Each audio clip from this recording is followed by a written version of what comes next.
안녕하세요. 안전한 투자로 편안한 노후 준비 중경투TV입니다. 네, 7월 26일 수요일입니다. 비트코인 29,200달러, 하루 전 28,800달러까지 하락했다가 미국 빅테크 어닝에 약간은 회복하는 분위기입니다. 이더리움 횡보하고 리플레이다 역시 하락세 작아지고 도지코인은 플러스 급등으로 시장 마지막 유동성을 흡수 중이고요. 두 가지 큰 이벤트 중 첫 번째 마이크로소프트, 구글 어닝이 발표가 되었습니다. 마이크로소프트는 클라우드 애저 성장률 둔화로 마이너스 4%까지 하락했다가 약간은 회복하는 모습인데 7월 전고점 돌파하고 신고점 갱신하는 등 AI 산업으로 마이크로소프트 거품이 많으니까 조정 오는 정도이고요. 대신에 구글은 글로벌 경기 침체 가능성 낮아지면서 유튜브나 구글 검색 광고 수익 증가로 플러스 6% 애프터장 분위기 좋게 흘러가고 있습니다. 두 기업 모두 애프터장 하락을 하면 비트코인도 같이 하락이 클 수가 있는데 마이크로소프트 클라우드 핵심 산업 성장률 둔화 정도고 구글은 플러스 6% 급등 나올 정도면 비트코인도 당장에 큰 하락 나올 가능성 낮죠. 하지만 7월 27일 FOMC 마지막 금리 인상 파월의장 발언 역시 중요하고 8월 3일 다음주 애플 어닝까지 긴장감은 늦출 수가 없습니다. 특히 도지코인이 플러스 9% 이렇게 상승한다는 것은 개인 투자자들 더 이상 못 참고 도지코인 쓸어담고 있다는 의미가 되고요. 도지코인은 3주 연속 상승에 비트코인 하락 잡고 일론 머스크까지 트위터 로고 X로 바꾸면서 지속적인 상승이 나오고 있습니다. 일론 머스크는 트위터 상징하는 파란색 버드를 버리고 X로 바꿔서 종합적인 커뮤니케이션, 금융 전반을 관리할 수 있는 기능 추가할 것이라고 이야기를 했고요. 일론 머스크 최애 코인이 도지코인이니까 트위터로 금융 결제 가능하면 1순위로 도지코인 수혜받을 가능성이 매우 높죠. 트위터도 유튜브처럼 구독 기능이 생겼고 후원 또 도지코인으로 거래될 가능성이 충분히 존재를 합니다. 기존의 테슬라 차량은 6천만원 이상으로 도지코인 결제 시간이 오래 걸릴 수도 있지만 트위터 후원, 구독력 정도의 작은 금액은 도지코인으로도 충분히 가능하고요. 2021년 5월 테슬라 비트코인 결제 취소한 이유가 비트코인 가격 변동성에 있었습니다. 도지코인은 6월 SEC에서 증권 보류 안 한 코인이고 리플 루나처럼 회사에서 개입해서 가격 조작했다 혐의를 안 받고 있는 코인입니다. 2021년 4월 폭등장에서도 도지코인 순수 개인 유동성으로 상승을 했다는 거죠. 하지만 일론 머스크 트위터 금융 기능 추가만 한다고 했지 도지코인 결제한다고는 이야기는 안 했습니다. 머스크의 이전 횡보와 도지코인에 대한 관심도를 보았을 때는 충분히 가능성이 있다고 시장에서 기대를 하고 있는 거죠. 대신에 머스크는 도지코인하고 소송 중이기 때문에 쉽게 언급하기 어렵고 이번 도지코인 가격상도 이런 기대감에서 온다 볼 수 있습니다. 하지만 이렇게 3주 연속 상승하면서 마지막 피니시가 나올 때는 이후 하락 올 때도 급격한 하락보다는 최소 쌍봉 정도 만들고 내려올 가능성이 매우 높죠. 비트코인 전체 할트코인 방향성이 걸린 당장의 중요한 마이크로소프트 어닝을 보면 애프터장 마이너스 4% 하락했다가 빠르게 반등은 안 나오고 있습니다. 마이크로소프트 핵심 매출은 우리가 사용하는 워드, 파워포인트, 오피스하고 채용하는 링크드인 이렇게 하나의 사업부고 애저 클라우드, 윈도우, 엑스박스 게임이 그 다음으로 큰 사업부이고요. 중간에 있는 클라우드가 전년 대비 성장률 15%로 시장 예상치 25%보다는 낮게 발표가 되었습니다. 거기에 마이크로소프트의 가장 큰 경쟁사인 구글 클라우드는 오히려 28% 성장하면서 핵심 성장 동력이라 할 수 있는 클라우드 서비스가 약해지는 거 아닌가 시장에서는 보고 있고요. 오피스, 링크드인이 10% 성장을 했지만 미국의 채용 같은 경우 하반기로 갈수록 기업들 고금리 부담에 신규 인력 채용 줄일 가능성이 매우 높죠. 마이크로소프트도 1만 명 지난 분기 해고하고 임금도 동결을 했습니다. 윈도우 엑스박스 게임 분야에서도 마이너스 4% 성장률 감소로 올해 디아블로4 출시는 되었지만 기대보다는 못하다는 평가가 많으면서 엑스박스 게임기 판매량도 예상보다 낮은 상황이고요. 애프터장 마이너스 3.6% 하락 올만하죠. 하지만 마이크로소프트 CEO는 AI 플랫폼으로 전환 시도해서 수익도 낮아질 것이고 검색 분야도 확대될 것이다 이야기를 했습니다. 특히 마이크로소프트 넷프로핏 순이익을 보며 부정적인 소식에도 마진율은 36%로 애플이 25%보다 월등히 높은 수치고요. 글로벌 시가총액 2위답게 해당 업계 탑으로 독보적인 위치에 아직까지는 마이크로소프트 위치에 있다는 겁니다. 그리고 실적 잘 나온 구글을 보면 구글 검색은 플러스 5% 전년 대비 성장, 유튜브도 플러스 4%, 구글 광고는 마이너스 5% 하락으로 일반적인 모습이었습니다. 대신에 안드로이드 폰 내 구글 플레이 클라우드는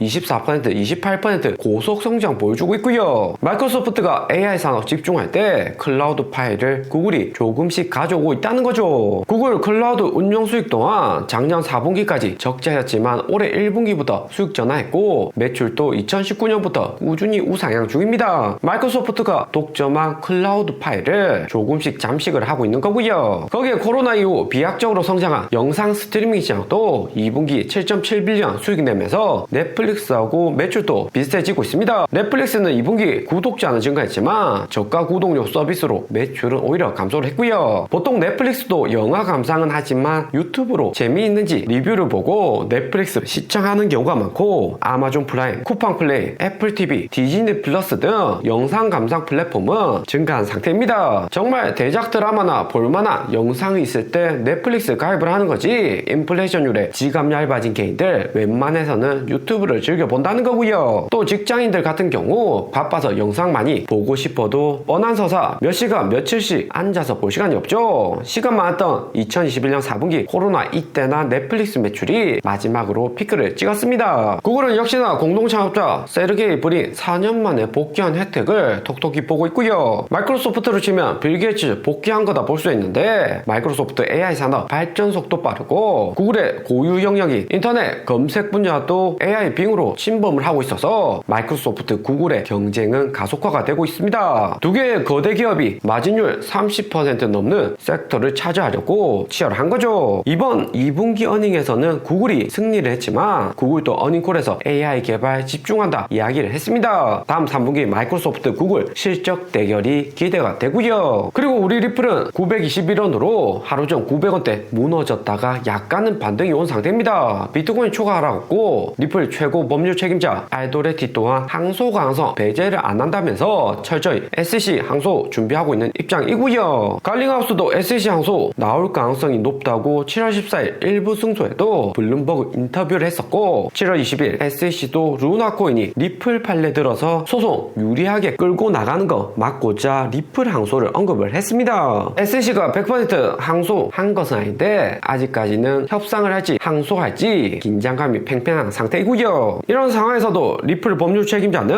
SEC가 항소한다고 해도 기죽지 않는 모습입니다. 스튜어트 알도레티 법조계 경력만 31년이고 이번 리플 일부 승소도 기적적으로 만든 장본인이기 때문에 항소에서도 부분 승소 정도는 충분히 만들 수 있다 자신감을 가지고 있죠. 리플은 2020년 12월 소송되기 전에 혐의는 있지만 이후로 3년 가까이 비트코인 따라서 가격 상승하거나 리플 개별 호재에 따라서 반등온 등 최근 2년간 리플 움직임으로 봐서는 추가 소송될 만한 리스크는 상당히 적고요. 2020년 12월 이전 움직임이 중요하다는 건데 그때는 코인 산업 워낙 변동성도 컸고 지금보다도 정부 개인들 모두 지식이 부족했던 시절이라 리플이 유리하게 움직일 가능성은 충분히 존재를 합니다. 그리고 리플에 호재될 만한 새로운 뉴스가 나왔는데 바이낸스의 일본 진출이 확정이 되었고요. 창펑샤오 7월 26일 새벽에 밝게 웃으면서 일본 진출한다 트윗 통해서 이야기를 했습니다. 바이낸스는 일본 금융청 이전에 인가한 코인 거래소 SEBC 100% 지분 인수를 했고 올해 8월부터 일본에서 본격 서비스를 진행한다고 하고요. 바이낸스 일본 진출이 무엇보다 알트코인에게 호재인 이유는 일본은 코인 거래 활성화가 한국보다 낮고 일부 매니아층에서 거래가 많습니다. 일본의 업비트라고 할 수 있는 거래소가 코인체크인데 코인체크 내 메인으로 거래되는 코인은 비트코인, 이더리움, 리플 정도로 작코인 거래 많은 업비트하고는 차이가 나고요. IOST, 엔진코인, 샌드박스, 라이트코인, 스텔라루멘 이 정도 코인이 거래량 상위권 코인이다 보시면 됩니다. 한국도 바이낸스 고팍스 인수하고 진입 예정은 되고 있지만 일본보다는 진입 속도는 느리고요. 한국은 업비트가 독점하고 있고 정책에 코인 관심 높기 때문에 현실적으로 바이낸스 진입은